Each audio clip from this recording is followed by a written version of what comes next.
এর বিয়ে দাও আমি পার করছি দিব্যা। আমাদের সকলের সামনে একটা ভালো মানুষের মুখোশ পরে ভালো ভালো কথা বলে বেড়াও, তাই না? হ্যাঁ শোনা দেব, আমি তোমাকে চ্যালেঞ্জ করছি, আমাদের সকলের সামনে তোমার এই মুখোশ আমি টেনে করে ফেলবো। আমি সকলকে জনে জনে ডেকে দেখাবো কত বড় চিটিং বাজ তুমি। হ্যাঁ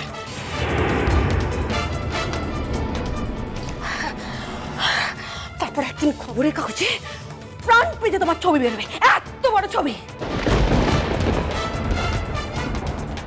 সেদিন দেখবো আমি দিব্যজ্যোতি মজুমদার সম্মান, ক্যারিয়ার সব কোথায় থাকে দেখে নেবো আমি।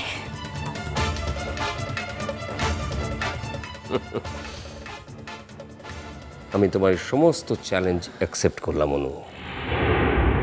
তুমি যা খুশি করে নাও, তোমার যা ইচ্ছে হয় তাই করে নাও, কিন্তু মাইন্ড ইট, একটা কথা ভালো করে শুনে রাখো, তুমি যদি বাহার জীবনে আবার নতুন কোনো বিপদ ডেকে আনো, তোমার জন্য যদি ওর স্বামী, ও শ্বশুর বাড়ি, ওর নতুন জীবনে কোনো রকম বিপর্যয় নেমে আসে, তাহলে কিন্তু আমি তোমাকে ক্ষমা করব না। সেদিন তুমি বুঝতে পারবে দিব্যজ্যোতি মজুমদার কতটা খারাপ হতে পারে। বেশ, আমিও দেখে নেব এই চ্যালেঞ্জে কে জেতে। আমি দেখতে চাই যে তুমি আমার কি করতে পারো। বৌমা, শুধু শুধু আগুন নিয়ে খেলা করো না বৌমা, তার ফল কখনো ভালো হয় না। আরে রাখুন, যার নিজের কপালে আগুন লেগেছে আর সেই আগুনে তার সর্বস্ব পুড়ে গিয়েছে, তাকে আপনারা আগুন নিয়ে খেলতে বারণ করছে। অদ্ভুত মানুষ আপনারা, সত্যি যত আপনাদের দেখি না আমার ততই অবাক লাগে।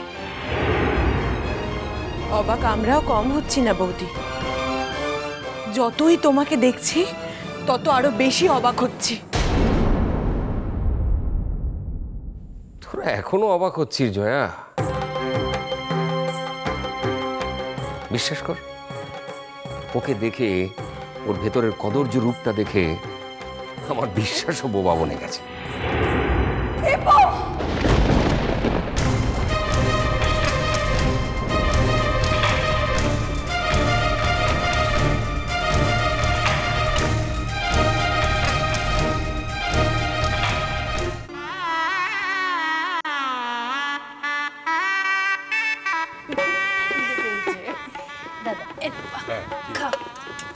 খেতে শুরু কর।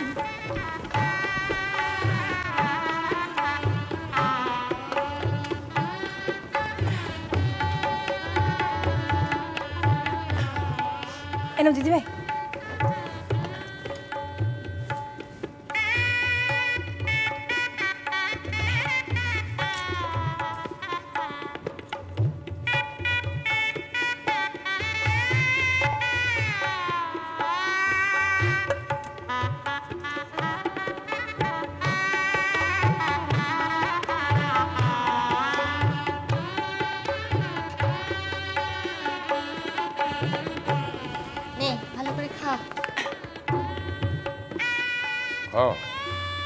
ডাল পরে রাখা দিচ্ছি।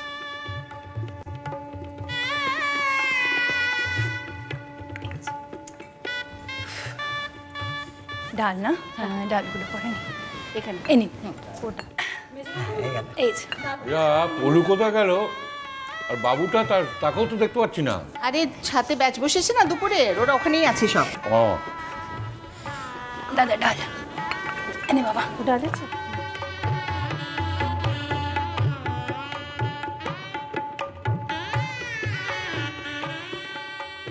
ও ভট্টাচ মশাই, বলুন। অনিক বাবু, হ্যাঁ ঘোষাল বাবু, গোস্বামী বাবু, শুনুন, সবাই কিন্তু নিজের বাড়ি মনে করে খাবে না, সংকোচ করবেন না যেন। আপনার বাড়িতে আবার আমাদের লজ্জা কিসের? একটু শুক্তোটা দিই কাকু। একটু নিন, একটু।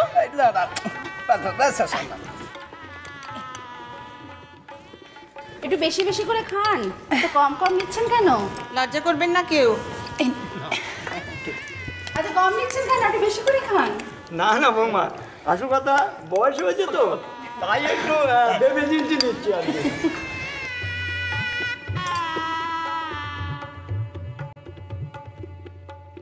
ওচি, তুমি তো ভাত ছুটছই না দেখছি। শুধু পোলাও খাবে বুঝি? যা দেবে একদম কম, অনেক বেলা হয়ে গেছে গো। হ্যাঁ, এই কথাটা আমি সকাল থেকে পই পই করে বলছি। হ্যাঁ, গরিবের কথা তো বাসি হলে খাটে। তখন আমি সকালবেলা বলেছিলাম যে চলো সবাই মিলে গোছগাছ করে ভাড়া বাড়িতে চলে যাই। হ্যাঁ, ওখানে নিয়মকানুন যা আছে সব মানা যাবে, এখন ওখানেই মানা যাবে। না না, আমাকে বোঝানো হলো যে না না না না, পাতে ভাত দিয়ে সাজগোজ করে তারপরে ওখানে যাবে। এখন বেলা 2:30 বাজে, ভাবতে পারছো? অত নিমন্ত্রিত তারা সবাই আসবেন, এসে কি দেখবেন? দেখবেন যে সমস্ত আয়োজন রেডি, শুধু বর বউ পৌঁছায়নি। হ্যাঁ, এনে বাবা। আচ্ছা, তুমি যদি অত বকবক করো, ওরা কি করে খাবেন বলো তো? নিজের টেনশনটা তুমি ওদের মধ্যে ছড়িয়ে দিচ্ছ। ওদের ঠিক করে একটু ভালো করে খেতে দাও। না না, আমরা সবাই ঠিকভাবে খাচ্ছি। ও মুখার্জি বাবু, আপনি কোনো চিন্তা করবেন না, আমরা সবাই ঠিকভাবে খাচ্ছি, সব ঠিক হয়ে যাবে। হ্যাঁ, ঠিক হলেই বাঁচি, বুঝলেন না? হ্যাঁ মেজো, হ্যাঁ বাহাকে ডাক দে, এবার ঘি ভাতটা দিয়ে দিই সবার পাতে পাতে। ও হ্যাঁ, ঘি ভাত, ওই তো ঘি ভাত আছে। হ্যাঁ, ঘি ভাত আছে। ও রূপু, যা মা একটু বাহাকে ডেকে নিয়ে ঘি ভাতটা দিতে হবে।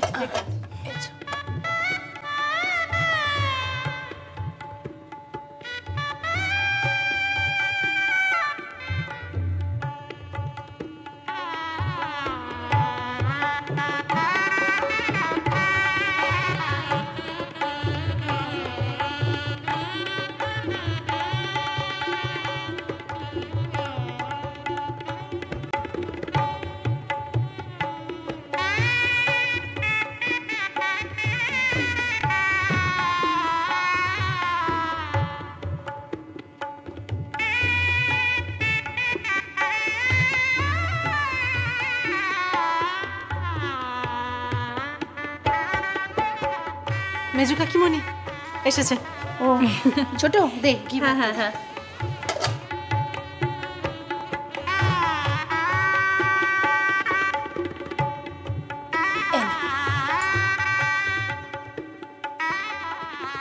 নে, সবার পাতে পাতে একটু করে ঘি ভাত দিয়ে দে।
সুগার ধরা পড়েছে, বুঝলেন? সেই জন্য ভাতের ব্যাপারে একটু রাশ টেনেছি। তবে আজকে পোলাওটা খাবো। বুঝতেই পারছেন, এই বিয়ে বাড়িতে তো আর নিয়মকানুন সেভাবে মানা হচ্ছে না। আজকে খাবো। এই কে কই রে, দে একটু পোলাও দে। হবে ক্লাই হ্যাঁ, আর দিওয়া যাবে ক্লাই রে? আমার সুগার আছে বলে বলছে। দে দে একটু দে, কিচ্ছু হবে না, দে। বললাম তো হবে ক্লাই। তুই ঘরের মোড়লটা আনছিস বলে তোর বিলাতে সকল নিয়মগুলা আলাদাটা হইনবে, সেটা তো হতে পারে ক্লালা। মিষ্টি কুটু মিষ্টি কুটু মিষ্টি কুটু।